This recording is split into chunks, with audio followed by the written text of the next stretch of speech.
Movie की starting में हम एक आदमी लोगन को देखते हैं जो वुल्वरीन है। दिखाया जाता है कि वो काफी बूढ़ा हो चुका है, तकरीबन 200 साल का, और उसमें कोई ताकत बाकी नहीं बची है। वो काफी वीक है। फिर दिखाया जाता है कि वो टैक्सी चलाता है और अब कई सालों से कोई भी म्यूटेंट बच्चा पैदा नहीं हो रहा था, तो लोगन अकेला रह गया था। तो अब लोगन भी कोशिश कर रहा है कि वो खुद को बदले और लोगों के सामने वो एक आम इंसान बन के रहे। अब लोगन एक दिन टैक्सी चलाकर कुछ लोगों को ग्रेवयार्ड लेकर आता है और वहीं पर वो कुछ ड्रिंक करने लगता है। तभी उसके पास एक औरत आती है जो खुद को नर्स बताती है। वो लोगन से कहती है कि मुझे कुछ बताना है, पर लोगन उसकी बात को इग्नोर कर देता है और टैक्सी में बैठ जाता है। तभी उसकी टैक्सी में एक बिजनेसमैन बैठता है जो उससे कहता है कि तुम्हारे पास जो नर्स आई थी उसके पास एक चीज है जो कि मुझे चाहिए। वो उसे अपना विजिटिंग कार्ड भी देता है। लोगन जब उस कार्ड को देखता है तो उस पर लिखा होता है अल्कलाई। ये एक ऑर्गेनाइजेशन होती है जो म्यूटेंट्स पर एक्सपेरिमेंट करती है और इसी ऑर्गेनाइजेशन ने लोगन पर भी एक्सपेरिमेंट्स किए थे। अब लोगन सीधा उस जगह जाता है जहाँ पर वो रहता है। उसके साथ सिर्फ 2 म्यूटेंट्स हैं। एक ऐसा म्यूटेंट जो आसपास किसी भी आने वाले म्यूटेंट को जज कर लेता है और ये भी पता लगा लेता है कि उसके आसपास कोई म्यूटेंट है, यानी उसकी लोकेशन का पता लगा लेता है। और जो दूसरा म्यूटेंट होता है वो काफी बूढ़ा होता है और व्हील चेयर पर होता है। वो काफी बीमार होता है और उनको हर कुछ घंटों बाद कुछ मेडिसिन देनी होती है। तो एक दिन लोगन उनको इंजेक्शन देना भूल जाता है तो उनकी तबीयत काफी बिगड़ने लगती है और उसका सारा घर भी हिलने लग जाता है। तब लोगन जल्दी से उनको मेडिसिन दे देता है, यानी इंजेक्ट कर देता है, तो सब कुछ नॉर्मल हो जाता है। अब कुछ देर बाद लोगन को राइट रिक्वेस्ट आती है। तो जब वो लोकेशन देखता है और उस जगह पर जाता है तो वो वही नर्स होती है जो उसे ग्रेवयार्ड में मिली थी। उसके साथ एक छोटी बच्ची भी होती है। तो लोगन उसे पूछने लगता है कि तुम दोबारा से, और ये छोटी बच्ची कौन है? तो वह नर्स बताती है कि ये छोटी बच्ची मेरी बेटी है। तुम इसे यहाँ से प्लीज बहुत दूर ले जाओ क्योंकि मेरा दोस्त इसे छीनना चाहता है और मैं ऐसा नहीं चाहती। इसके बदले में तुम्हें $50,000 दिए जाएंगे। लोगन ये करना तो नहीं चाहता था और उसे नर्स मिस्टीरियस भी लग रही थी, पर वो क्या करता, उसे पैसों की जरूरत थी तो वो हाँ कह देता है। अब नर्स उसे एडवांस में $20,000 देती है और उसे कहती है कि जिस जगह तुम इसे पहुंचाओगे उस जगह से तुम्हें बाकी के $30,000 मिल जाएंगे। लोगन चला जाता है। अब अगले रोज जब वो दोबारा उस जगह पर आता है तो देखता है कि नर्स को किसी ने मार दिया है। वहाँ से लोगन अब अपने घर आ जाता है, पर उसके पीछे पीछे वही बिजनेसमैन आ जाता है जिसने लोगन को अपना विजिटिंग कार्ड दिया था और वो उसे कहने लगता है कि नर्स ने तुमसे कांटेक्ट किया और तुमसे अपना काम करवाया, पर मैंने तुम्हें कहा था वो जो भी कहे तो मुझे बताओगे, लेकिन तुमने ऐसा नहीं किया। वो छोटी बच्ची कहाँ है जो नर्स ने तुम्हें दी? आदमी को लोगन का घर चेक करने के लिए भेजता है, पर जैसे ही वो लोग सारे मिलके अंदर जाते हैं तो वो बच्ची बाहर आती है और उसने उस आदमी को मार दिया होता है जो घर चेक करने गया था। वो लोग जाते ही उस छोटी बच्ची पर गोलियां चलाना शुरू कर देते हैं, पर वो बच्ची भी आगे से उनसे लड़ने लगती है और लोगन ये देखता है कि उस बच्ची के हाथ लोहे के हैं जैसे कि लोगन के भी हैं। अब वो छोटी बच्ची मिलकर उस बिजनेसमैन के साथियों को मारने लग जाती है और लोगन भी मिलकर उस छोटी बच्ची की जान बचाता है और उन सबसे लड़ता है और उसके बाद उस पूरे म्यूटेंट को उस छोटी बच्ची को लेके अपने कार में वहाँ से निकल जाता है। अब लोगन का जो दूसरा म्यूटेंट साथी होता है, यानी वो यंग म्यूटेंट, उसे बिजनेसमैन और उसके लोग पकड़कर ले जाते हैं और उसे पूछने लग जाते हैं कि हमें बताओ कि लोगन क्या काम कर रहा है और तुम तो पता लगा सकते हो ना कि आसपास कौन म्यूटेंट है, तो तुम हमारे लिए काम करोगे। पर वो यंग म्यूटेंट ऐसा करने से मना कर देता है। तो वो बिजनेसमैन उसे सनलाइट में करता है और उसे एक्सपोज करने लग जाता है, जिसके बाद उसकी स्किन जलने लग जाती है और वो बता देता है कि लोगन अब खुद को म्यूटेंट बनने से छुपाना चाहता है। अब साथ ही साथ उसे मजबूरी समझ के इस चीज को मानना पड़ता है कि वो उस बिजनेसमैन का साथ दे। तो हम लोगन को देखते हैं जो गाड़ी ड्राइव कर रहा है। वो गाड़ी चलाते चलाते मोबाइल देखता है जो कि नर्स का होता है। नर्स ने उसमें कुछ वीडियो रिकॉर्ड कर रखी होती है। उसमें वो ये बता रही होती है कि क्योंकि अब म्यूटेंट बच्चे पैदा नहीं होते तो इस ऑर्गेनाइजेशन के लोग कुछ लोगों को पकड़ते हैं जो फीमेल्स होती हैं और इनके पास कुछ म्यूटेंट्स का डीएनए पड़ा होता है। तो ये डीएनए वो उन फीमेल में इंजेक्ट कर देते हैं, जिसके बाद वो एक्सपेक्ट करने लगती हैं और जब उनके बेबीज होते हैं तो वो म्यूटेंट होते हैं। फिर उनको ट्रेनिंग दी जाती है, पर आहिस्ता आहिस्ता देखा गया कि ये म्यूटेंट बच्चे उस तरह से रिएक्ट नहीं कर रहे जिस तरह से असली म्यूटेंट बच्चे करते हैं। तो ये डिसाइड हुआ कि इन सारे म्यूटेंट बच्चों को मार दिया जाएगा और नए एक्सपेरिमेंट्स करके नए म्यूटेंट बच्चे बनाए जाएंगे। पर ये बात जब नर्सिस को पता चली तो नर्सिस ने इन बच्चों के भागने में इनकी मदद की और उन्हीं में से एक बच्ची वही बच्ची भी है, यानी जिस बच्ची को नर्स ने कहा था कि लोगन ये मेरी बेटी है।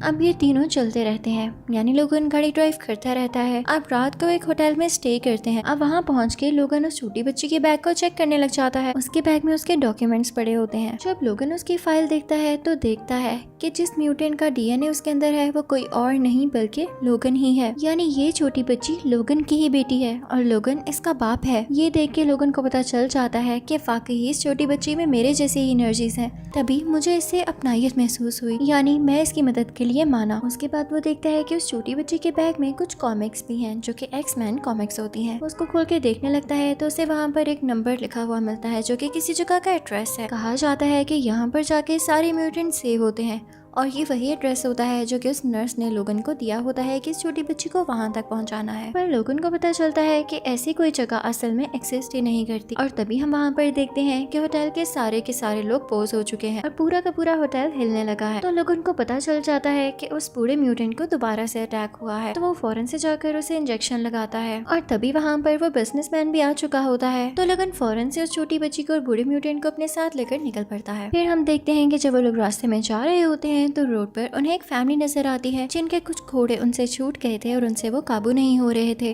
तो यहाँ पर वो बूढ़ा म्यूटेंट लोगन से कहता है कि जाओ इनकी मदद करो, तुम तो इतने स्ट्रांग हो। तो लोगन जाके उनके घोड़े काबू करके उनको देता है। तो वो फैमिली बहुत अच्छी होती है, उनसे कहते हैं कि आए आप हमारे साथ खाना खाएं और आप हमारे घर स्टे भी करें, आप लोग थक गए होंगे। अब ये लोग उस फैमिली के घर चले जाते हैं। लेकिन रात को उस ऑर्गेनाइजेशन का बनाया गया नया म्यूटेंट जिसका नाम X-24 है वो आ जाता है और वहाँ के सारे लोगों को मार देता है, इवन उस बूढ़े म्यूटेंट को भी जो बेचारा आराम से सो रहा था। और अब वो उस छोटी बच्ची को उठाकर अपने साथ ले जाने वाला होता है कि तभी उसे लोगन देख लेता है और वो उससे लड़ने लग जाता है। दोनों के लोहे के पंजे बाहर आ जाते हैं, यानी दोनों के आयरन पोस्ट बाहर आ जाते हैं और वो एक दूसरे से लड़ने लग जाते हैं। अब क्योंकि X-24 ज्यादा नया एक्सपेरिमेंट था तो वो जीतने लगता है। लोगन उसे जिस तरह से भी जख्मी कर रहा था वो फौरन से हील होता जा रहा था, जबकि लोगन के जख्म इतनी जल्दी नहीं भर रहे थे। अब जिस गाड़ी में X-24 आया होता है उसमें वही जवान म्यूटेंट भी होता है जो कि लोगन का साथी था और इसको इन लोगों ने कैद कर लिया था। वो जब देखता है कि लोगन पर हमला हो रहा है और बाकी सारे लोग भी उस पर हमला कर सकते हैं तो वो कुछ बॉम्ब्स उठाकर उसी गाड़ी में फेंक देता है।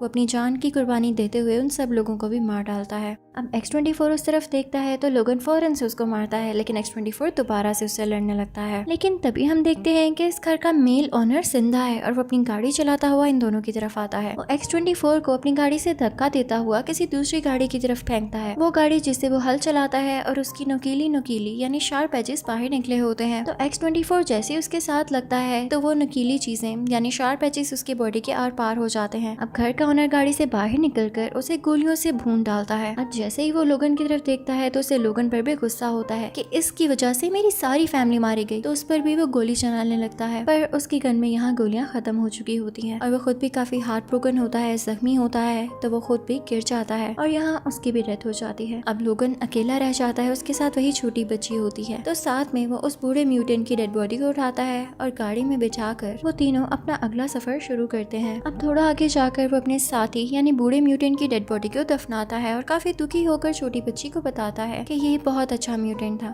इसने सारे म्यूटेंट बच्चों को सहारा दिया था, उनके लिए घर बनवाया था, उनको स्कूल में एडमिशन दिलवाया था ताकि वो अच्छे इंसान बन सके और ये भूल जाएं कि वो म्यूटेंट है। पर देखो आज ये भी नहीं रहे। अब इसके बाद वो काफी जख्मी होता है और उसकी गाड़ी भी स्टार्ट नहीं हो रही होती, तो वो गुस्से में आकर एक शॉवल से अपनी गाड़ी को तोड़ने लगता है। पर उसके फौरन बाद वो खुद भी बेहोश हो जाता है। कुछ देर बाद उसकी आंख खुलती है तो वो देखता है कि वो एक हॉस्पिटल में है और उसके पास वही छोटी बच्ची है, यानी वही इसको हॉस्पिटल लेके आई है। उसके बाद लोगन और वो छोटी बच्ची दोबारा से गाड़ी में बैठते हैं और यहाँ वो छोटी बच्ची पहली बार बोलती है कि मुझे उस जगह जाना है जहाँ पे नर्स ने जाने के लिए आपको कहा था। तो लोगन ये सुन के हैरान हो जाता है क्योंकि ये छोटी बच्ची पहली बार बोल रही है। लोगन उसे समझाने की कोशिश करता है कि देखो ये सिर्फ कॉमिक्स में होता है, असल में ऐसा नहीं है, यानी ऐसी जगह का कोई नामो निशान ही नहीं है। तो छोटी बच्ची कहती है नहीं ऐसी जगह है, ये वो जगह है जहाँ मेरे साथी भी आने वाले हैं। तो अब लोगन को मजबूरन गाड़ी चलानी पड़ती है, लेकिन वो इतना थक चुका होता है तो कुछ घंटे बाद गाड़ी चलाने के बाद वो बेहोश हो जाता है। अब यहाँ पर वो छोटी बच्ची खुद गाड़ी चलाती है और जगह तक फाइनली पहुँच जाती है। पर यहाँ पर पहुँचते ही लोगन दोबारा से बेहोश हो जाता है, वो नीचे गिर जाता है। तो जब उसकी आंख खुलती है तो वो सारे म्यूटेंट बच्चे एक साथ होते हैं, हर बच्चे में डिफरेंट एनर्जी और पावर थी। वो लोगन को ऊपर उठाते हैं और उसे लिटाकर एक सीरम इंजेक्ट करने लगते हैं। पर लोगन उनसे कहता है ये सीरम क्या है और तुम्हारे पास कहाँ से आया? तो वो बच्चे कहते हैं कि सीरम को लेने से हमें पावर आती है। पर लोगन उनसे कहता है अगर तुम इसको ज्यादा लोगे तो मारे जाओगे और पागल हो जाओगे। पर उन्हीं बच्चों में से एक बच्चा कहता है नहीं, अगर इसको थोड़ी सी क्वांटिटी में लिया जाए तो हमारी पावर ही बढ़ती है, परेशान न हो। अब लोगन जब सुबह उठता है तो वो कुछ बच्चों को देखता है जो एक दूरबीन से पहाड़ के उस तरफ देख रहे होते हैं। लोगन उस लड़के के पास जाता है और उससे पूछता है ये कहाँ देख रहे हो? तो बच्चा उसे बताता है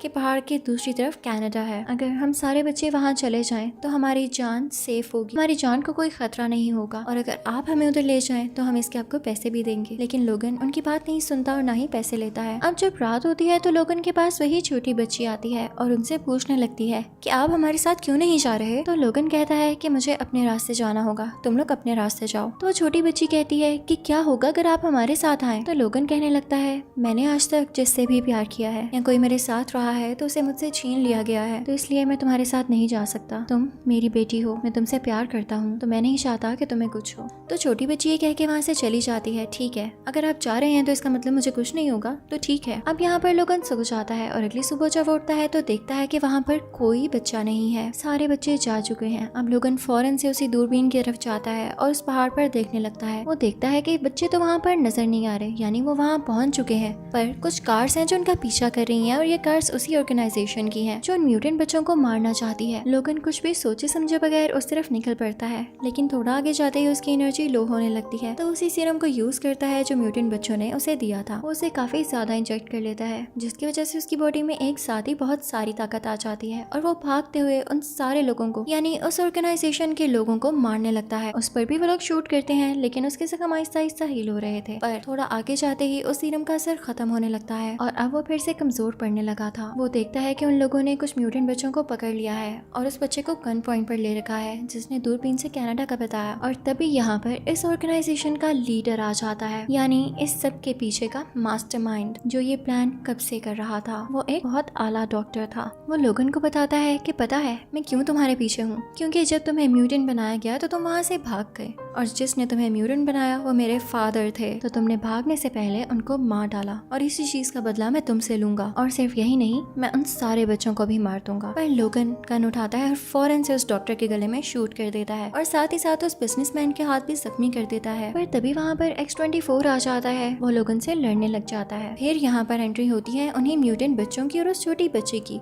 जो उस बिजनेसमैन और उसके साथियों से लड़ने लगते हैं। अब X-24 लोगन के ऊपर आ जाता है और उसे अपने पॉज से यानी आयरन पॉज से मार रहा होता है। अब वो छोटी बच्ची एक बुलेट उठाती है और गन में डालते हुए X-24 का सर उड़ा देती है। अगर वो ऐसा ना करती तो X-24 लोगन की जान ले लेता। अब वो छोटी बच्ची भागकर लोगन के पास आती है और उनसे कहती है कि आ जाएं, मैं आपको अपने साथ ले जाती हूँ, आप यहाँ से निकल आए। पर लोगन उससे कहता है मेरी बेटी तुम यहाँ से जाओ, मैं अब जख्मी हो चुका हूँ, तुम बिल्कुल भी वैसी म्यूटेंट ना बनना जैसा ये तुम लोगों को बनाना चाहते थे, तुम उस ट्रेनिंग को भूल जाना। पर वो बच्ची नहीं जाना चाहती थी। वो लोगन से कहती है आप मेरे डैडी हैं, मुझे आपके साथ रहना है। लोगन ये सुन के मुस्कुराता है क्योंकि उसे अपनी बेटी के मुंह से अपने लिए डैडी सुनना बहुत अच्छा लगता है और पहली बार उसे रिग्रेट होता है कि वो और जी नहीं सकता, वो अपनी बेटी के साथ नहीं रह पा रहा। इसी के साथ लोगन की डेथ हो जाती है। वो बच्ची बहुत ज्यादा रोती है और अब सारे म्यूटेंट बच्चे मिलकर लोगन को दफनाते हैं और साथ साथ रो रहे होते हैं, उदास होते हैं। अब लोगन की ग्रेव के ऊपर क्रॉस का निशान होता है। सारे बच्चों के जाने के बाद वो बच्ची उस क्रॉस के निशान को X बना देती है। इसी के साथ ये मूवी यहीं पर एंड हो जाती है।